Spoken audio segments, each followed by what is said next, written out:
Yo, I rode back here to the creek on that Lynn's four-wheeler. This junk's so high. It's back there in the field. The wheel bearing's still not on, bro, because it wouldn't go in with a hammer, and I didn't do nothing like grease it or freeze it. So my dad's buddy's got it. He's going to use a hydraulic press or something. He told me he could get it in there. Hopefully I'll have it back today. If I do, the 420 will be riding today. And I might try and drive over this bridge and go back there, but I feel like we get stuck. I don't know. We definitely ain't riding in this, bro. That current is way too strong.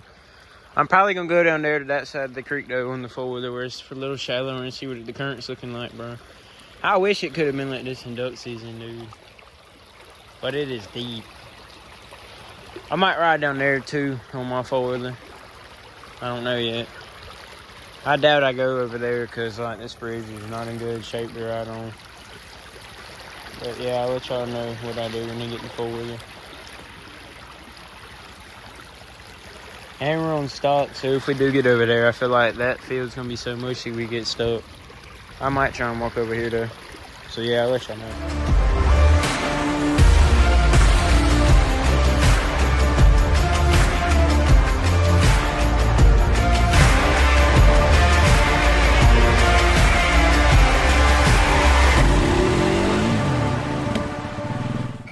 Yo, what's up, y'all? I'm back with another video.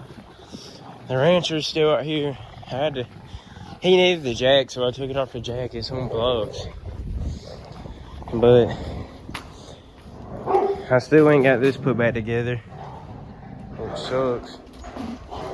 I got a freaking, so that's the old wheel bearing. Well, you couldn't get the wheel bearing in with a hammer or nothing. We got a socket and we couldn't get it in. So my dad's buddy got it and used a hydraulic press. But the press pushed it too far in. So it messed up the axle cover. So he ordered me a new axle cover and wheel bearing. So he's gonna put that on. Hopefully it'll be here sometime this week. I'm hoping so, and I'm gonna put it on.